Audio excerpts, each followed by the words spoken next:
ladies and gentlemen, welcome to another GuitarWank Podcast. Happy July 4th, wherever you are. What a shit show this year's July 4th is. What a shit show 2020 is. Unbelievable. But anyway, we are soldiering on. GuitarWank. Here we go. This is episode 217. I believe 217. This is the last one with Eric Singer. We did 3. I tried to get as much as I could out of Eric, and he was so awesome. He just hung, which was fantastic. Very, very cool. Great dude. Thank you, Eric, again, mate. You're a great bloke and a mighty fine drummer. And lots of great stories. So I wanted to finish this episode and get this one out to you guys. We've had a lot of feedback on this. I mean, Kiss, man.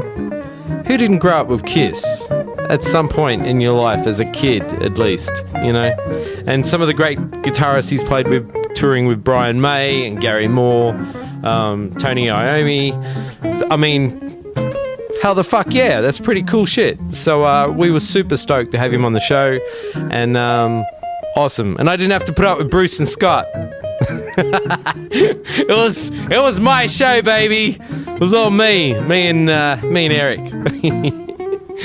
But if you do miss Bruce and you miss Scotty, there's plenty of other episodes, you can go find them. But remember, Bruce live at 5, Grumps YouTube channel. He's got his own TV show. Netflix, if you're out there and you're looking for content, Grumps TV. I mean, seriously, he's got like a whole season of that shit now. So go check it out, live at 5 on Wednesdays and Saturdays. It's a good laugh, man. And he does, of course, Bruce is playing guitar, so he kicks ass as well.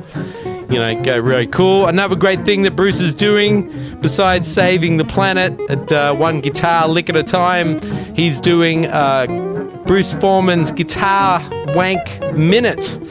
And you can only get these GuitarWank Minute videos if you're a member of Patreon. What is Patreon, you say? Well, it's a way that GuitarWank can keep going, because in these crazy times, we need a little help to keep this podcast going. With how many shows? 217, right?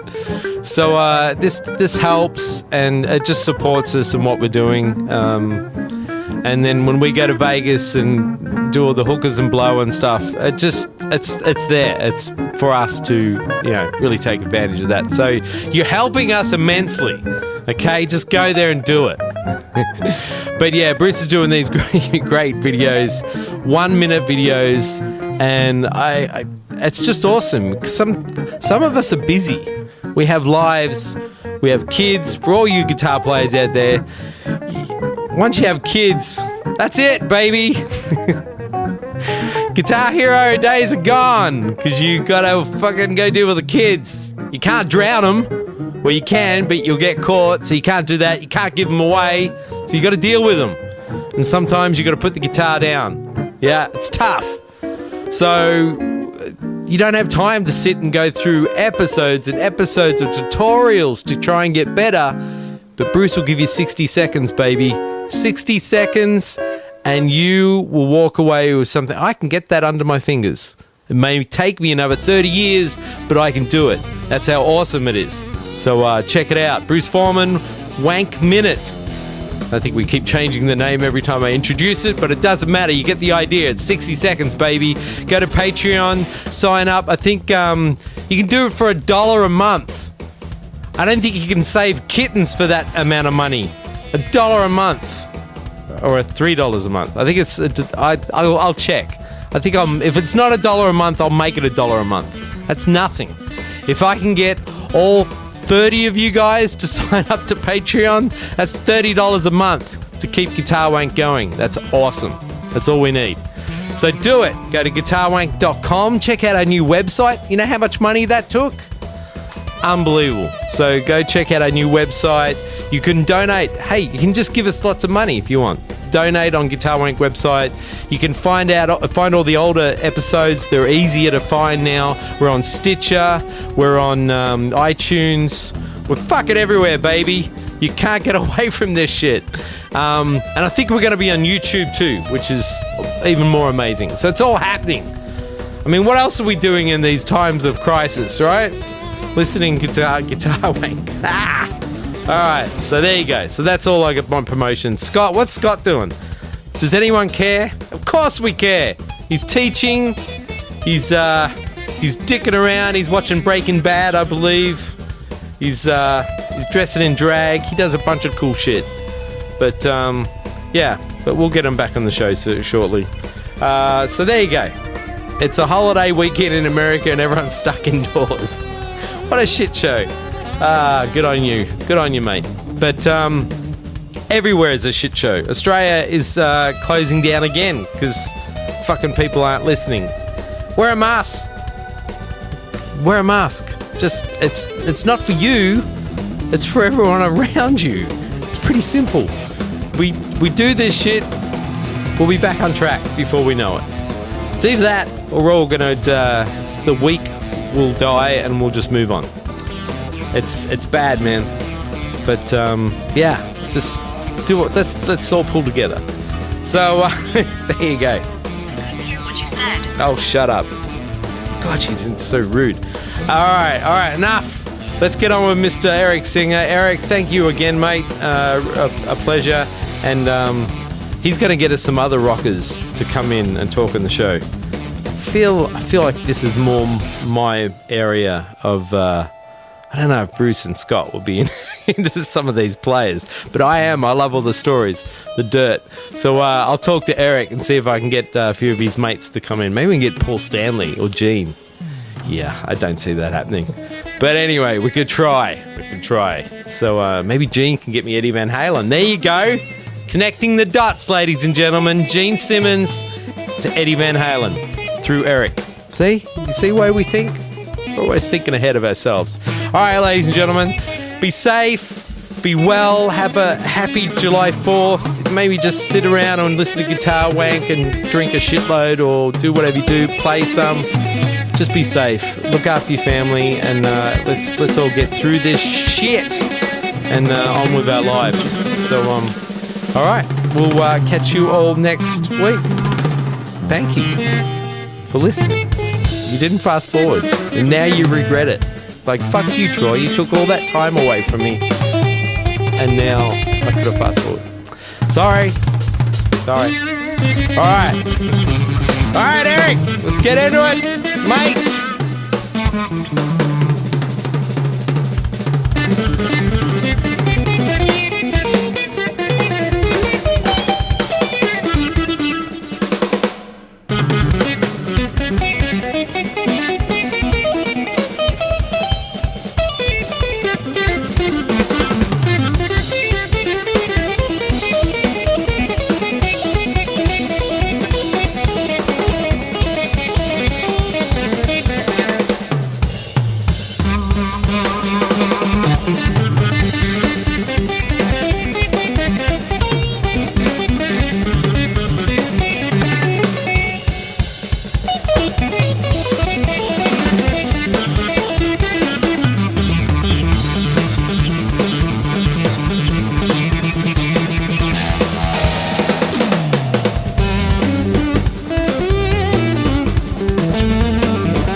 actually did me a favor by getting rid of me, because it really, had they not done that, it led me to the next situations that put me on the right path and a much better, healthier, productive path. You know, I mean, I've always told people, I'm not trying to be some rich rock star. I just always wanted to play music and be in a band, and you know, I want to be in the most successful situations I can be in, because I want to make a living in the music business. And whether we like it or not, it's called music business, not music friends. It's not as much as you want to hang out with your friends and make that a big part of it and have that a component.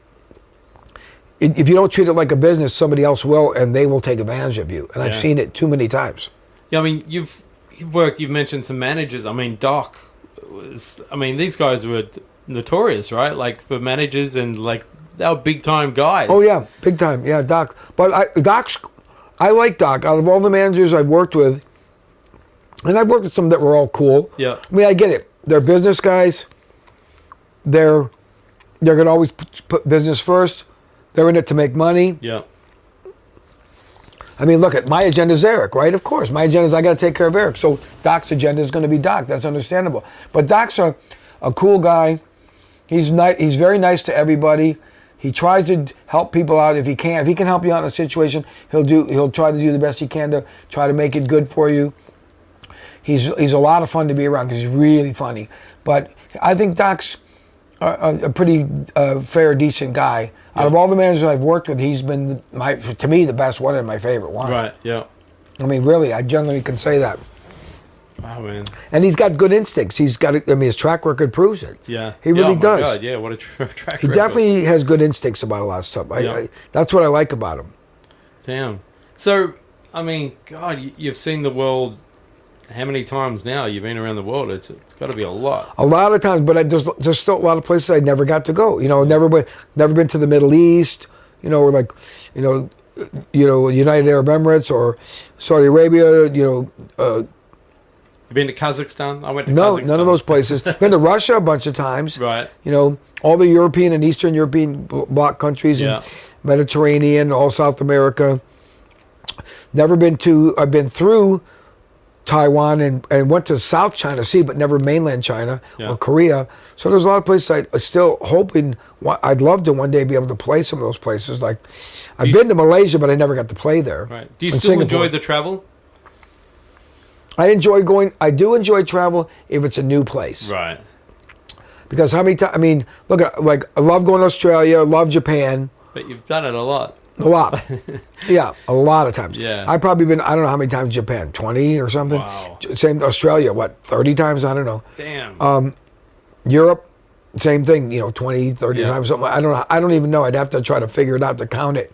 But what's interesting to me is, a lot of times people go, oh, don't you go to these places and go look at this and go look at that? I'm like, I did all that already. I mean, I did, I went to Edinburgh Castle, years ago, and I went to the Louvre and Eiffel Tower and Notre Dame Cathedral and Versailles Palace. And I mean, once you've done those things, not that they're not cool to go to another time, if you want to maybe take somebody that hadn't gone there and show them those experiences. But after a while, you've done those things, it's like, I just want to stay focused on.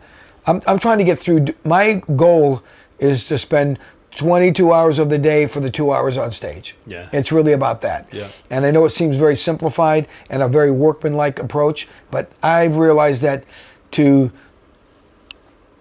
sustain that over a long period of time, you got to be disciplined like that. Yeah. Yeah. Especially as you get older, because your body does. It's harder to sing. It's harder to do everything. I'm 62 now, so you're 62. Yeah. So damn, dude, you look good. Oh, thank you. I would never have picked 62. So, I would have thought 55. Oh, okay. Thank you. So the thing is, to do that as you get older, no matter what you might want to think, your mind might be telling you, oh, I still feel really great, I'm really young, but your body's going, fuck you. F you. Right? Yeah. So I found that just by being very disciplined and I know what works for me, and everyone's different. What works for me might not be the right way for you. Yeah. But I found if I really stick to my plan and stick to my routine and be disciplined, I can do it pretty consistently. Because I've always maintained that if you want to be, you want to be good on a bad day and great on a better day, you know? Yeah. So your consistency is no matter how sick or if you're even having a rough gig, you still want to be at a high level, be really good no matter what. And that's what I strive for. And I mean, when you guys go out, how long are you out for? I mean, you guys go out a long time, right? Sometimes, 6, 8 weeks, 9 weeks, 10 weeks, something like that. It depends. Last year we did a lot of gigs, and that was tough, you know. And it would have been a lot this year as well until this got shut down.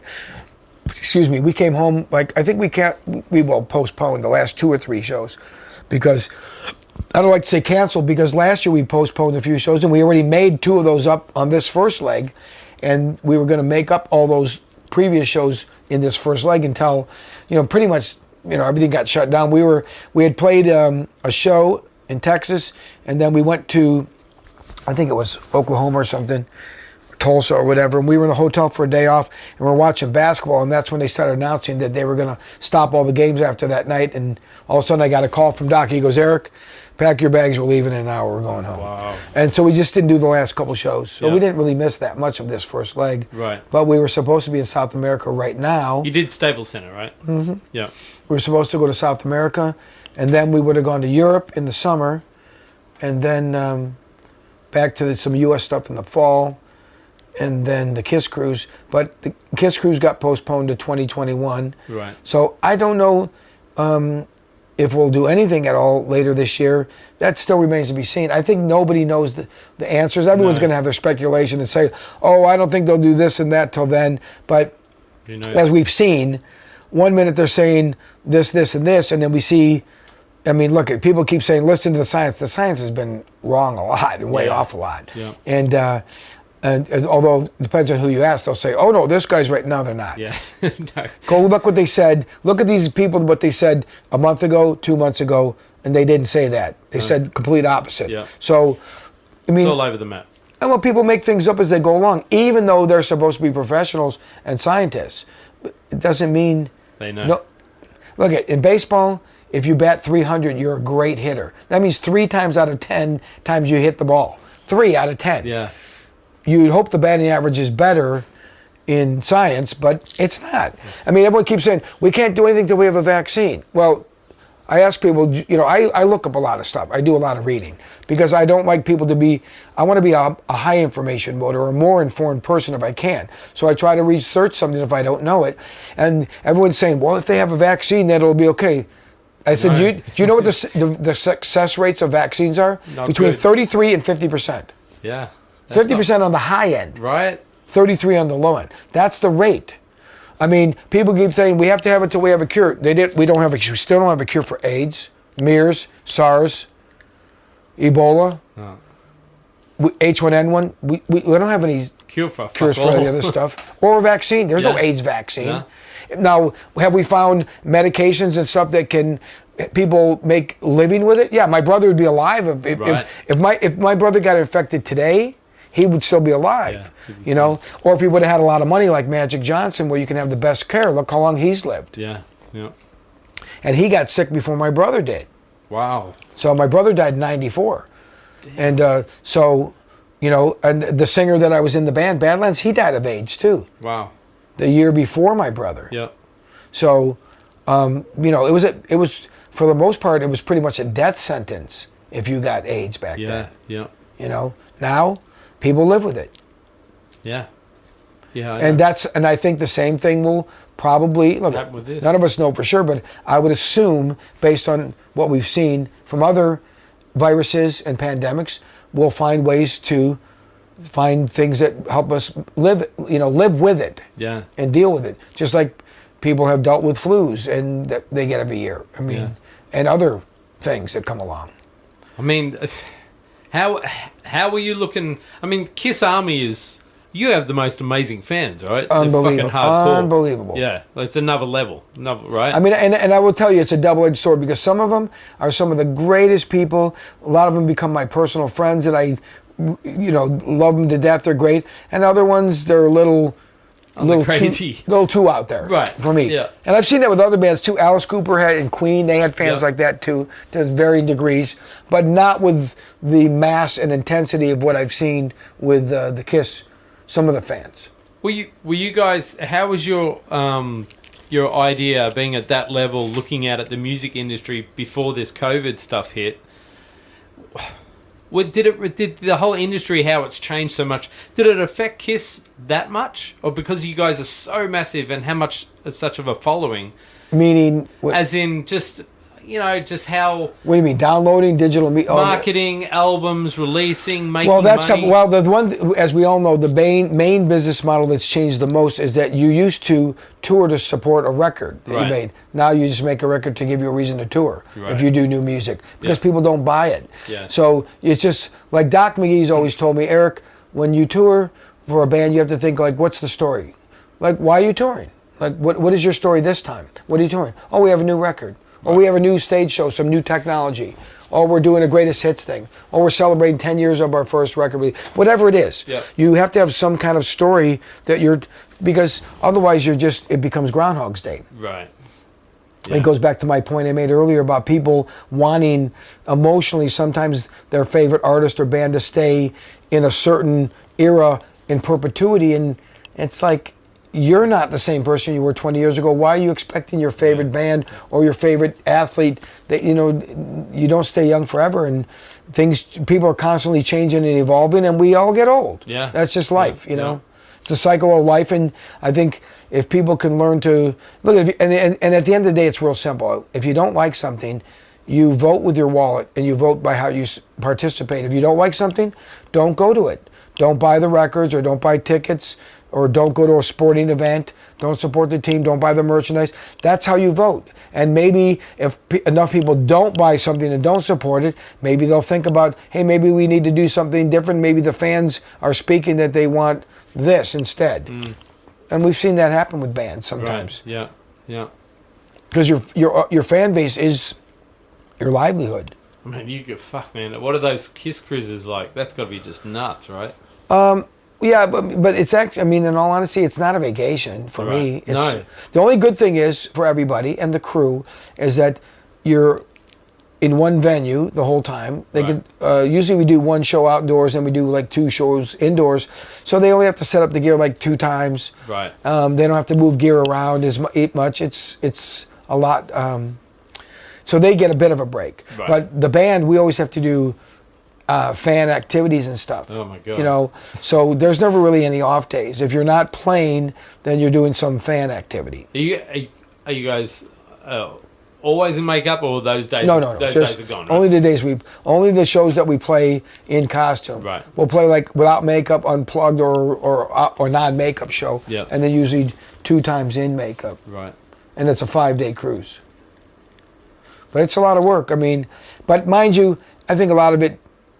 Maybe that's just how I choose to view it. I treat what I do in a workmanlike way, not to make it sound not fun or boring or anything like that. I guess I just take it kind of more serious. Yeah, you're there to do a job. I imagine you know Kenny Arnoff, right? Yeah. Kenny, yeah. I hung out with Kenny and he seems like he's got that work ethic, kind of like you. Well, you take it like, you have to realize that as much as it's fun and it's a different way of making a living, it's still your job of how you earn a living, how you make a living. Yeah. So you have to look at it from that point of view. I believe, but I'm not saying that everyone should do it the same way. I can only tell people what I believe has worked for me. And I've always tried to think that, well, hey, if it works for me, there's a lot of general rules I think that apply to all of us. Yeah. Yeah. Man, you've done some crazy ass shit. Have you ever thought about writing a book? Sometimes people always say that, but I always tell people my book is between my ears. Those are my memories, and I don't really feel like I need to share it. Well, it's not that I don't. I'll share it if I'm sitting around telling stories. I'll tell anybody anything. Yeah. But I don't want to publicly air, people's dirty laundry or schisms and things that may have happened with different situations through the years. I don't want to talk bad about people. You learn lessons from all the things you've done, and throwing people under a bus just because you didn't get along with or things didn't work out, it ends up coming off like sour grapes or spilt milk. And even though you don't intend it to be that way, you're just telling your story or how you feel. Yeah. I I think people, unless you're going to really talk dirt and talk the real shit about the real truth of everything that happened, at least from your perspective, you got to be willing to be salacious and really tell it the way it is. And if you're going to make it sugar coated, no, it's not. It's not really to the average person. They're going to go, oh, this is kind of sedate and boring. Yeah. So if you really tell it like it is, yeah, it can be pretty interesting and maybe fun, but you're going to come off sounding like you're talking people's personal business that, usually, I'm not saying there's a code, but I think you should have a certain respect to go, okay, whatever happened between us, it kind of happened between us. Yeah. If you saw somebody do something maybe that you didn't, that was a little bit questionable, See, everything's changed with touring, especially for you guys, because you come through that amazing rock and roll time where back then people would do shit and it wasn't recorded. Now you do everything is recorded. Everything's picture. You are documented on everything you do. So those days are kind of gone if you want to have a career, I guess, right? Yeah. Well, I just think if you want to keep, I think you're better off to keep yourself private and keep, I'm not saying have a dual persona or public persona versus private, but, when I go out to play, if you're going to go out there and be in public, you have to realize that you're publicly accessible and don't complain, accept that kind of is part and parcel with that particular type of gig or job, what you do. Yeah. If you're going to be a public figure, athlete, musician, entertainer, whatever, it kind of goes with it. Don't complain about it. And if you don't want to be around it, don't expose yourself to those things. Yeah. I'm not a real social person in the sense that I don't go, I don't do social media. I'm not on Twitter. So anybody that ever listens, there's no Eric Singer Twitter or Instagram or any of that stuff. Any of those that are out there, they're fake. I have nothing to do with them. I have a Facebook one that I keep private with just some of my friends that I know. Yeah. I'm not into that. I don't, like I tell people, I know everything I did. I don't need to talk about it or brag about it. I'm fine. I mean, I know what I did and that's good enough for me, Yeah. And I'd rather just, if I'm going to be at a show or in the environment around the fans, I'm fully aware that you're public domain, you got to be cool and be approachable and be sociable with the people and be nice and do the right thing, be respectable. But if you don't want to deal with it, if you're not in the mood, stay in your room. Yeah. Or stay home. Do you get to play many clubs, smaller gigs, and is there anything you prefer over the stadium gigs? I like theater. I like theaters. Yeah. I think it goes back to me really liking to see bands in theaters, because when you were a kid, to me theaters were the optimum gigs to see when a band would come to town in Cleveland, I'd always hope they play the Allen Theater, because that was my favorite venue. Yeah. Because it was a lower stage, you could get right up to the stage. I think it held, I don't know, a couple thousand people. Music Hall was also similar, but it had kind of a little bit of a orchestra pit between the front row and the stage, so it wasn't right up there. Yeah. So even though it was my second favorite venue, it was still cool because it was small. Yeah. I saw Van Halen there. I think it holds 2,500. So those are the kind of places. I saw Queen there too. Those are the kind of places you want to see, is those theaters. So me, from a personal level, I guess it really comes down to me preferring those venues as a spectator. So playing them, and I think you can see the people better. Even the last row in the balcony, you can kind of see the whole crowd. Yeah. You get in a bigger place, everybody becomes. It just comes a wash, like ants, like ants. And I mean, you could feel the energy and see the amount of people, but you don't really see the faces. Yeah. It's a big difference. We played in Kazakhstan, and we played to 150,000, and it just went on forever, and it was weird to play that large of a crowd. I know there's a certain power and electricity to it, but there's also, to me, a certain disconnect. Because the stages are usually very high, far away. I like the Cleveland Agora. That was one of the most famous clubs in America, and that place, and it had a lower stage. Yeah. So I saw a lot of concerts there, and that was a great place. It only held about 1,000 people. Right. That's a great place to see a band. Everybody played there. Rush, Bowie. AC/DC, everybody. Saw them all, man. Everybody played that club. Wow. AC/DC played that club. I remember. So, have Kiss? You guys have done a bunch of opening or like touring with opening acts and other double headers and stuff like that. Yeah, we did a double tour with Motley Crue in 2012. We did with Def Leppard in 2014. Yeah. And they did one with Aerosmith, I think, in 03? Right. Or 02. 03. I wasn't in the band then. Right. I did 01, part of 02, and then they brought Peter back because Ace quit. Right. And so Peter did that tour with Aerosmith, and then I came back in 04, and I've been back since 04. So Tommy and I have been both together in the band. This is the longest continuous lineup since 2004, so 16 years. This version of the band is the longest version of the band ever. Man, you are such a rarity to be in such a high profile band like that and have that long career, and you guys are up to this point still doing it. Look, I don't. People always try to say that people, when they want to say people are lucky, there's no such thing as luck. It's opportunity meets preparedness. Mm-hmm. So I was given these opportunities that manifested or presented themselves along the way, and I was able to take advantage of them by being prepared. Because there's times I auditioned for bands and I didn't get the gig. Yeah. I remember I went down and jammed with Ozzy when they were looking for a drummer in 1985, and I didn't get the gig. I jammed with White Snake in '85 also when they before they did the big album in '87. I went down and jammed with John Sykes and Coverdale and Neil Murray, and they ended up having Ainsley Dunbar do the record, and then Tommy Aldridge ended up being in the band. But so I've gone down and didn't get the gig. It happens, You should never have too much of an ego to admit that either you've been fired. I've been fired from gigs. I didn't get gigs, and then there's other times I got the gig. Yeah. And I always found this though. That's the point I'm making, is that the gigs that I did get, I remember it. I was always prepared. I knew the material.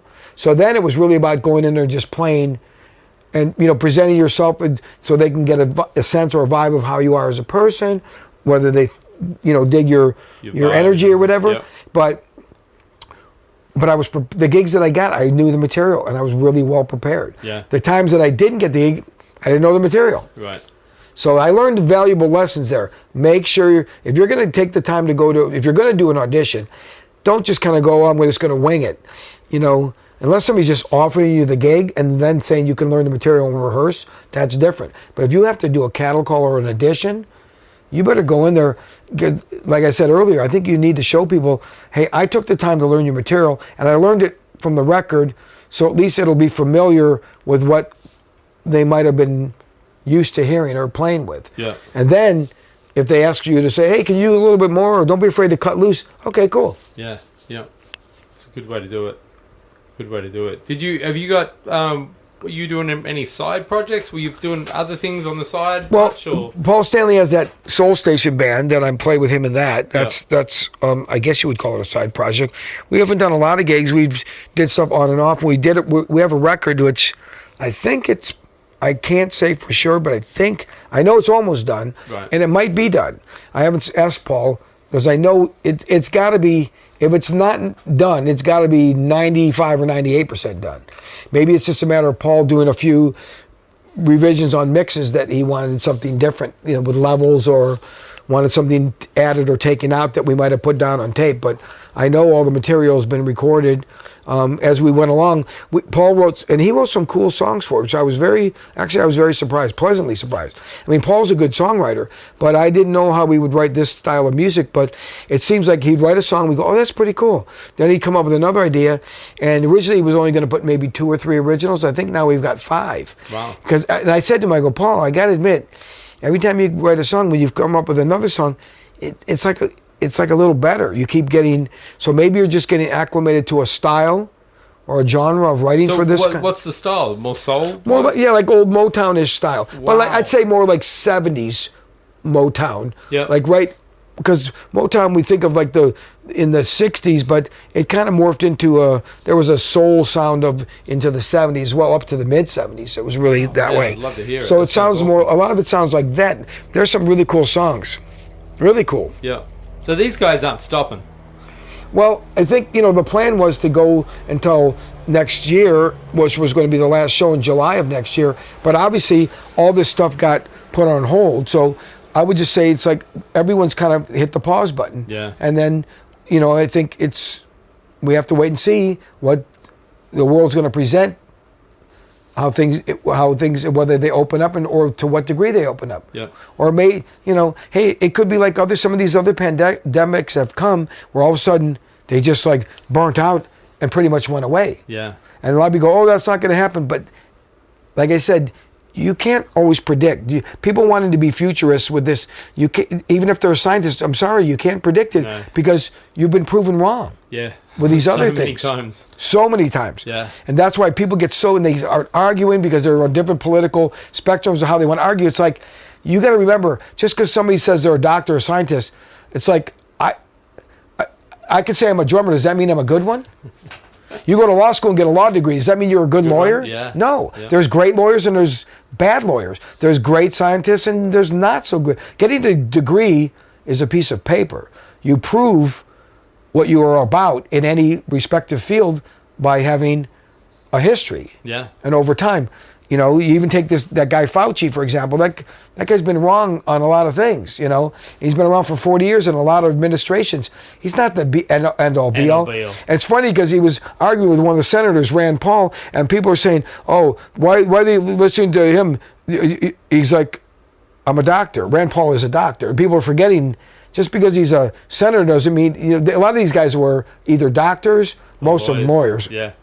Yeah, right. But, well, we know that most people, know what lawyers are like. Yeah, poison. But the guy with people that were against him because of political affiliation, they're arguing. I'm like, the guy's a doctor. So him arguing with another doctor is a legitimate debate. You're right. It's legit. Yeah. If I'm arguing with a doctor, no, I'm a drummer. No matter how much reading, even if I have a reasonable level of intelligence and I might have done a lot of homework and stuff, I probably might be able to debate certain people on certain topics to a certain point, but I'm not a professional. That would be fun, though. Kiss's drummer arguing with Fauci. Well, not him per se, but I'm not afraid to debate people about stuff. I mean, because I do my homework. Yeah, I mean, you know your shit. I'm not saying I'm not saying I know it all, but I would say I know from talking to most of my friends. I always tell them, I know I'm more informed than, because I go, you can do the same thing. You have to just take the time to read stuff and read opposing positions and watch all different things and then form your opinion, because at the end of the day, it's an opinion. And isn't it better to have a more informed opinion rather than just following like sheeple? There's a lot of sheep going on. I don't do that. Yeah. I don't do that. So when you're behind the kit, is it still, you still feel like that little kid? You love Absolutely. it? Yeah. Like I haven't played drums in a while because sometimes I tell a lot of my friends I like to just get away from it. So when I go back and play, even though it's a little painful, but it's like riding a bike. Yeah. It's muscle memory. It comes back very quickly, and actually it makes it fun. Yeah. Once you get over a little bit being sore for the first week or so, it's actually more fun. It makes it exciting. It's like getting a new car. Yeah. Getting a new drum. Every time I get a new drum kit, I'm like a little kid. And you collect them, right? Yeah, I got a lot of cool vintage kits. Yeah. In fact, my friend Donnie Barrett, he's a good buddy of mine. He loves vintage drums like I do. And he used to be a really great car painter and detailing all this. He used to work for Disney. And he did all these custom cars and stuff. So he's really good at doing all this fine detail stuff. So he's taken my kits, down to every nut and bolt completely apart and restored a few of them.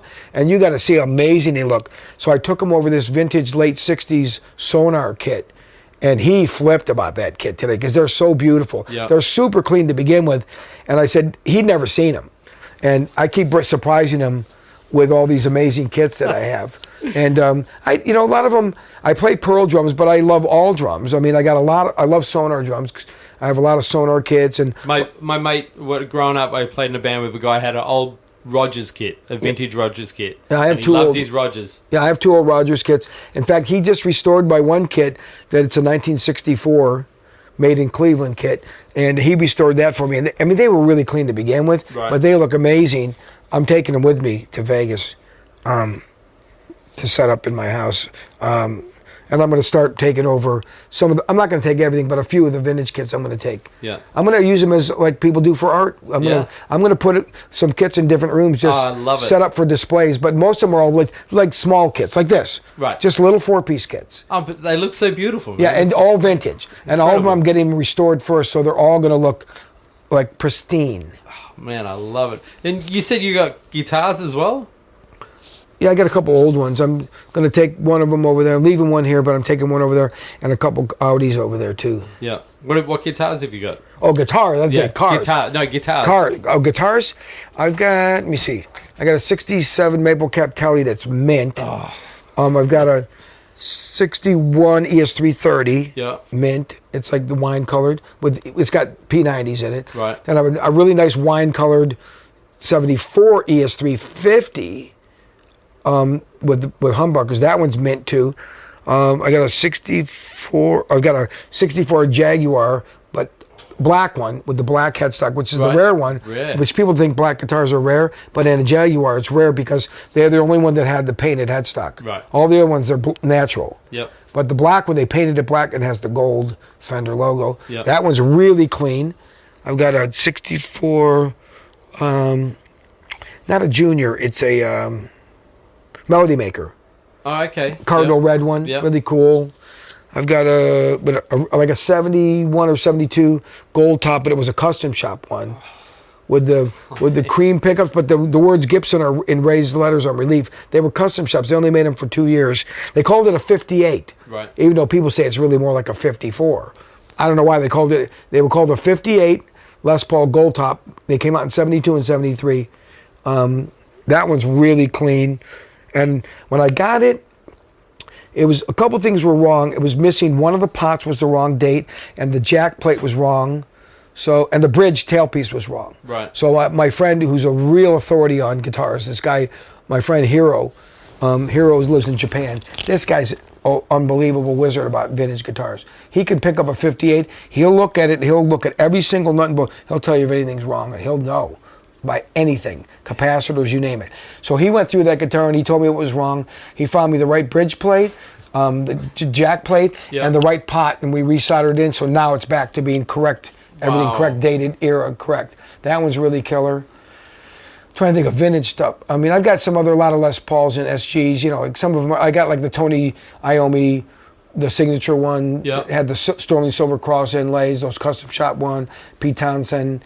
One of the what was it? It was like a SG Junior. Yep. They'll kindly used to play. Those are signature guitars. Man, you got some guitars.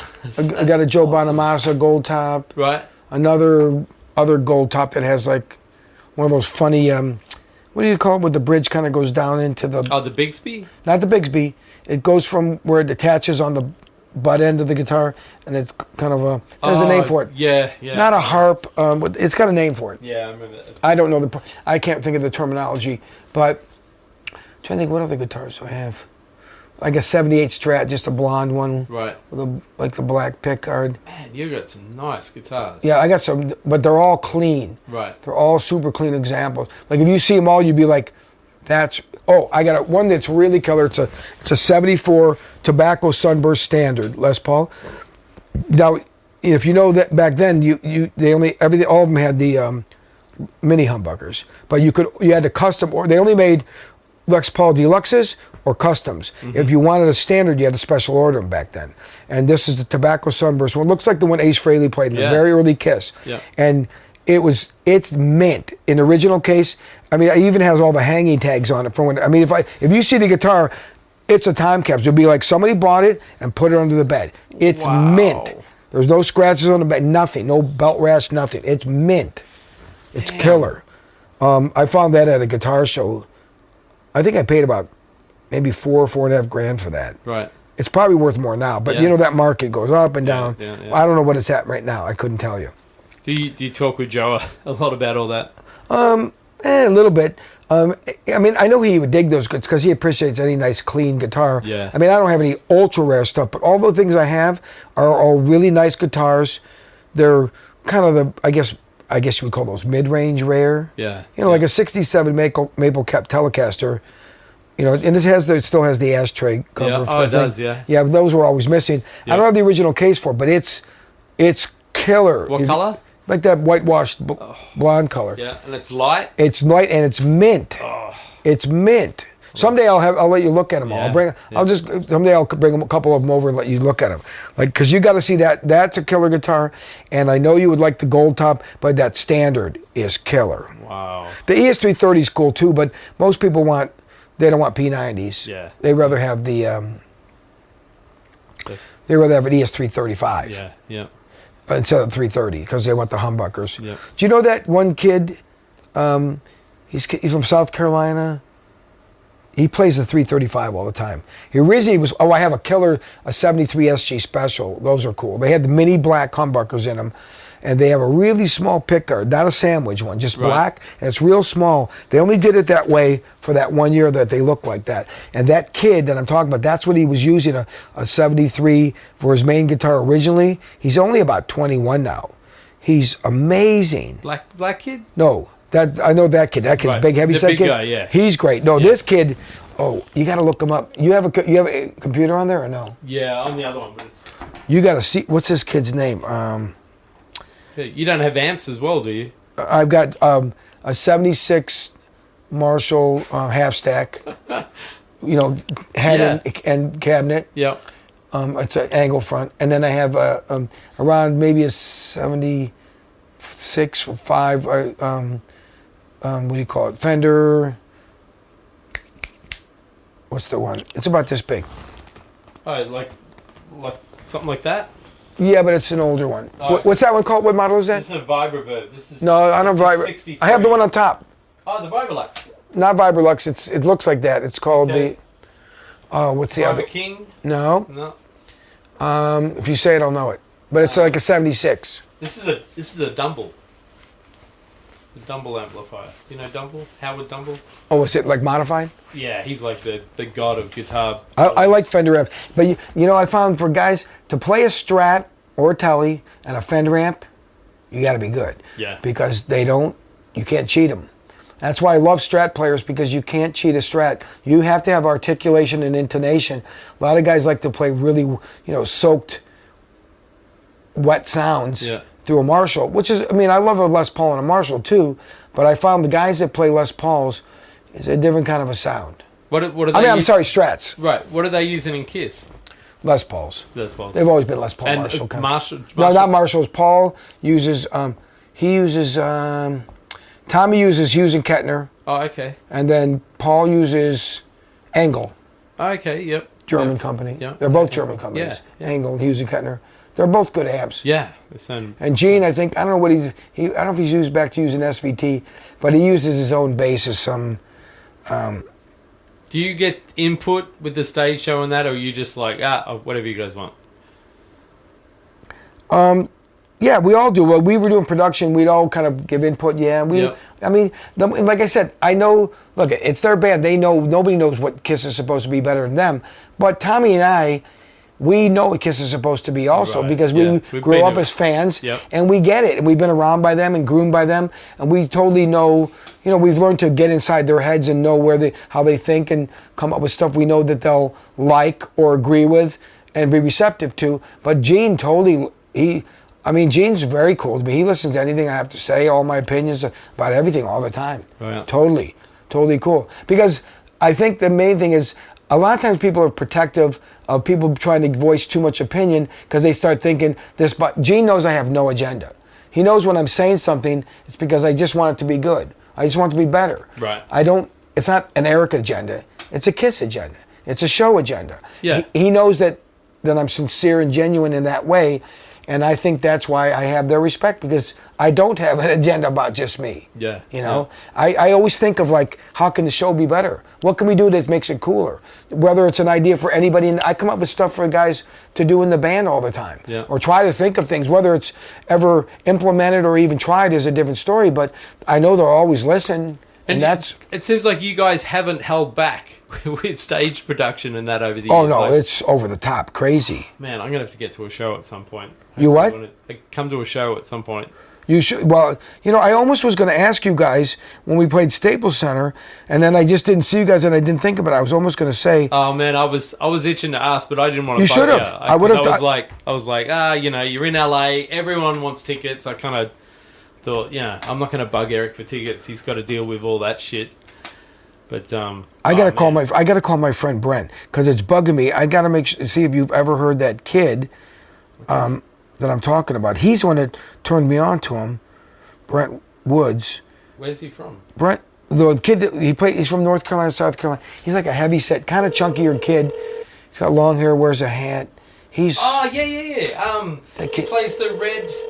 Well, he was playing SG, but and now he sings. He plays at ES335. Yeah, and he sings as well. He's got that great voice. Yeah, he's smoking guitar player. Yeah. What's his name? That kid is so good. I'm sorry to call Brett and see if he's gonna tell me who it is, because he's the one how I discovered him. He saw him. He played in Chris Robinson's band. You have reached the voice. Well, I heard that. I know the guy you mean. Chris Robinson band guitarist. Here's some information. Not Audley Freed. What's his name? Audley Freed's amazing too. I played with him before. He's killer. You know Audley Freed? Yeah. Smoking. I remember he was in that band Cry of Love. Mm-hmm. I saw him with that. He was smoking. They're not listening to the other guy. Who's the... Rich Robinson, Mark Ford. He's good. Audley Freed, Jeff Sees, Chris Robinson, John Mayer, Ryan... I can see the guy. He's, he wasn't out here that long ago, I feel. I know. It's something King. Marcus King. Mark King. Marcus King. Yes. That's it. I came to me. Yeah, Marcus he's King. awesome. That kid is fucking great. How old is he? Like 21 or 20 or something. He's fucking great. He's an old soul. Right. You hear the kid play from the time he was younger, you go, Yeah. that's guy. Yeah, how about that little kid from Australia? That kid Taj? Oh, yeah. Taj? Yeah. You know that kid? Yeah. He's like 10. He came to our Kiss rehearsal earlier this year and jammed with us. What? He jammed with Gene and Tommy and I. Paul just kind of sat there and watched him. But he was kind of tripping out because he loves Gary Moore when he found out I played with Gary Moore. Yeah. But he just played like AC/DC and something else. We just jammed with him. Right. But the kid can play. When you jam, what do you like to jam on nowadays? Do you have anything? Do you like to stay away from all that stuff and go in a different direction? Well, I like more... Well, I like Humble Pie. That's my favorite kind of band. Yeah. Or I like bands like Free, Humble Pie, Bad Company. Like if I was going to be in my own band, and that's the kind of band I'd want to be in. Because I like that style with blues-based. Like I love Rod Stewart with Jeff Beck Group or Faces and stuff, right? Yeah, Steve Marriott. And then Paul Rogers. Those are my favorite singers. Those guys. That style of music. Yeah. Blues-based hard rock. You know, I like Stones, but I like heavier. Yeah. I loved Humble Pie because I wanted a little more raucous, a little more weight to the music. Yeah. Like early Zeppelin. Yeah. It can't beat that. Yeah. You know, especially when they did blues stuff because I like more blues-based stuff. Have you ever been in a band where they've just said, Eric, you're playing too loud, man? Not really, because I know how to play tone down. Played at the room. Well, because I played with my dad as a kid. Oh, so when I played with him, I would I tell people, I would play this, I played match grip, but I would play traditional grip. I play both ways. I would play like this with my dad because I had better control for dynamics. I would literally put my elbow on my left leg and I'd be playing like this. I literally don't even lift my arm up. Because that way I wasn't putting any body or weight into it. I was playing, because my dad used to say, use your fingers and your wrists. You know, so, you know, he would tell me these things as a kid. Of course, sometimes it's not fully making sense until you get older and then you start understanding, oh, that's why he was telling me that. Because you watch other great drummers and you see like, oh, yeah, that's what they're doing. Did your dad get to see you? Yeah, he saw me play with Alice Cooper a bunch of times, Gary Moore. Wow. He saw me play with Badlands. He must have been just Black Sabbath. Kiss. He didn't get to see me play with Brian May because we didn't play in America. Right. And my dad passed away like 14 years ago, but we didn't play in America. That tour with Brian May was '98. We only did one gig in the U.S. We flew all the way over from Spain just to do this radio promotion for Blaze Radio in Chicago. And Brian was so mad because they told him we were going to play in this big stage. They had us on a stage in the parking lot. Oh, he was so mad. And understandably, because he made that special trip. Right. In the middle of the tour, we left the European tour to go there to do this because they thought it was going to promote, you know, for the label. Yeah. They totally fucked him. My two friends from Cleveland, though, they drove over from Cleveland to come and see me play with them because they loved Queen and they wanted to see me play, you know, with Brian May because we were all Queen fans growing up.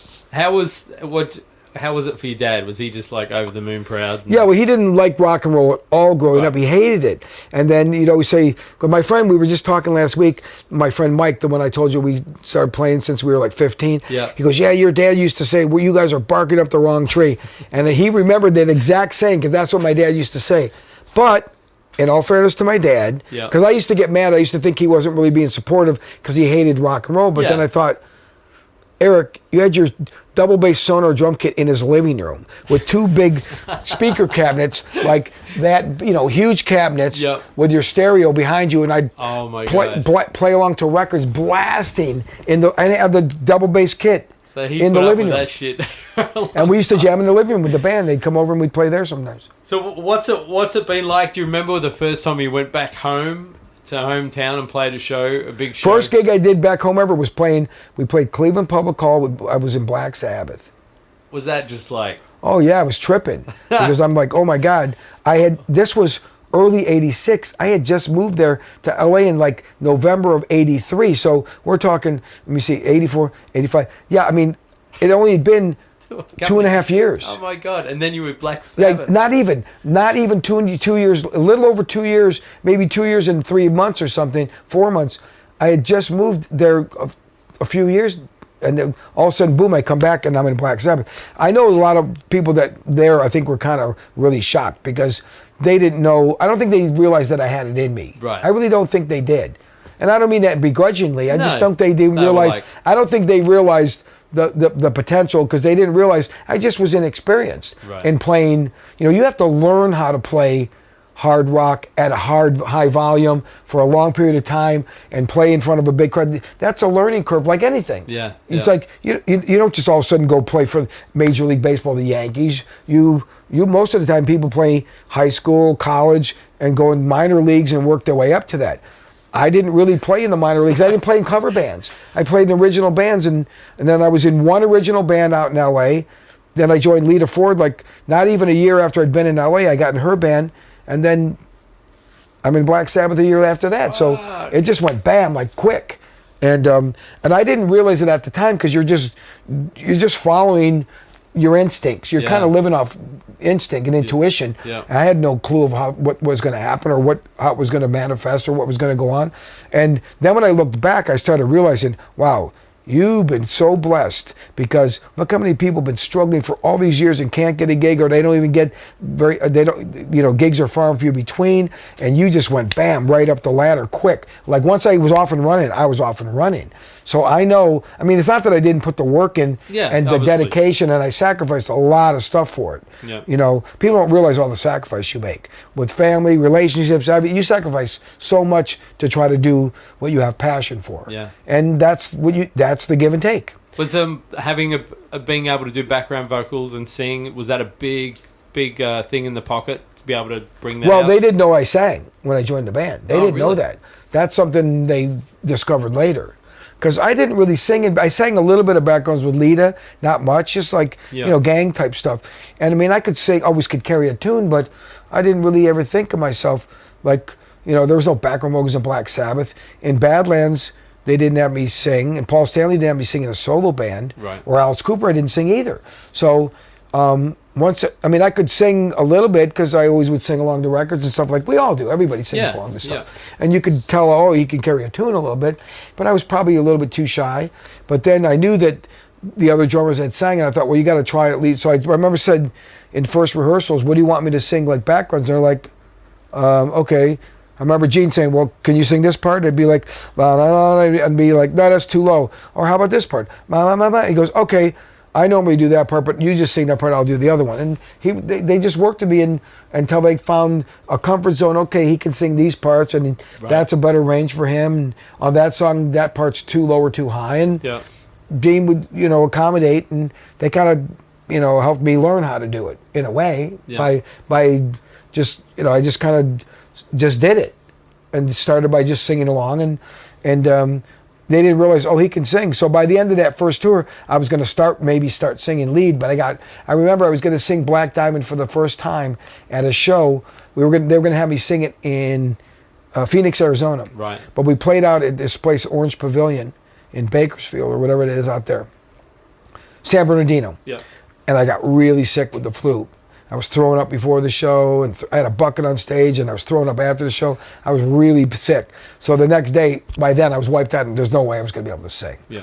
So I ended up not singing, but I ended up singing later on and started doing it. You enjoy it now? Yeah, I mean, put it this way: as long as I'm well rested, and I can hit the notes. That's why I said you have to be disciplined. Yeah. When you sing, you have to think about how you treat yourself on the road differently as if you just play drums. Yeah, right. Because you can lose your voice and still play drums. Yeah. But I know there's a lot of responsibility for me to sing because I sing all the high harmonies on all the songs. Wow. Which is what I sing all Paul's high harmonies on every song. Yeah. Which is what he used to do.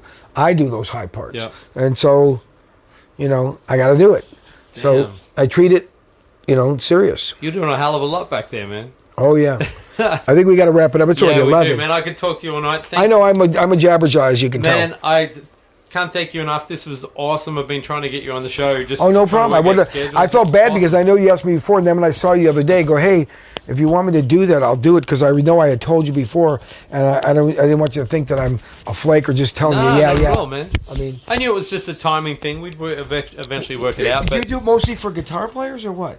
we do it. Everyone. We've had everyone from Albert Lee to Lukather. I should have you do some of my other friends like Derek Sherinian. Oh, I'd love Derek's doing a solo Sherinian. right now. Simon Phillips is producing it and playing drums on it. But Derek, you should have Derek do it. Because normally it's Scott Henderson and Bruce Forman. Scott Henderson from obviously Tribal Tech and all that stuff, and Bruce Forman, who's more bebop jazz. I know who he is. Yeah. Yeah. So they do it with you.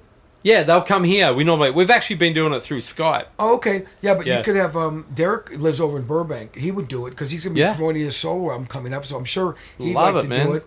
I mean, I have a lot of friends that would probably like to. We've got a lot of fans around the world now. We've been going. We're 400 shows in. Oh, really? So what kind of how many? What's their average viewership? I think we're like over 100K or something. Oh, really? That's great. Yeah, we've been building it for a long time. And that's great. Yeah, if you don't mind, I can. If you want, I'll give you a few of my friends' names if you want to ask them to do it. Like Jeff Scott Soto, he used to sing in Germany Jeff, as well. Yeah. Jeff would be great too. He's a nice guy. He's a good buddy of mine. He'd do it. Brent Woods would be good. He plays with Sebastian Bach now, but Brent's done a lot of stuff and he's producing bands and doing stuff now. He's a good friend of mine. Really good guitar player. He'd be all those guys would be great. Yeah. Derek would be great because Derek's, like a keyboard player's keyboardist. Yeah. And he's always had he approaches good keyboards more like he loves Van Halen and all that. Right. So he approaches keyboard like he's a guitar player. Yeah. Which is I've seen cool. him Derek play, yeah. But Frankie DeVito told us a cool story about you. Frank? Yeah, when you told him that I'll bring a kit and you set it up for him and stuff at a gig. Yeah, I did. Yeah, he was like, man, I turn up and Kiss's drummer is I did. I brought his drums for him. Yeah. I brought him one of, I don't know if it was, which kit was it? My Rogers kit? I don't remember which one we brought. What a great guy, man. He's awesome. Cool. He was, we had him on, I think we had him on once or twice, but we cut the show up for about, so we'll have 2 or 3 shows out of it. And he was one of our most popular. Everyone fucking loved him. Oh, he's the best. He's got those fun stories, about Buddy Rich. God. Those are the ones I like, and hanging out with all the old jazz drummers. Because, look, I have a romantic view of that 50s, 60s jazz bebop guys and all the big band drummers and Las Vegas and that whole scene. I mean, maybe that's a part of the reason why I've always wanted to live in Las Vegas, because as a kid, I always wanted to be a big band drummer. And, because a couple of the guys that lived in Cleveland at that time in the 70s, they went to Vegas, and the two brothers, they played with Sammy Davis Jr. Oh, wow. And one of them played with Count Basie, then Sammy Davis, and then his younger brother played with Sammy Davis. And they both live back in Cleveland now. But, as a kid, I was thinking, oh, my God, they moved to Vegas, and he's playing with Sammy Davis Jr. He's playing all those big casinos. And, huge. It's a romantic point of view. And when you don't really know, I mean, Vegas is cool, but, especially old Vegas. But I think there's a part of me that likes that vibe. I love that vibe. That Rat Pack vibe and all that stuff. I love it. And the house that I bought is totally like an old Rat Pack style house. Oh, it's totally. It looks exactly like those old style homes. It's like they said, it's called a Hollywood Regency, the style. Yeah. Which is, if you go to Bel Air, old Bel Air homes, that's what my house looks like. Yeah. It's white, traditional, white-looking, California-looking style home. Love it, man. I gotta go. Dude. I'm gonna go gas my car up, because that way I gotta do another one of these tomorrow. I gotta do it with Nico McBrain. I told you. Let me get you to sign the guitar.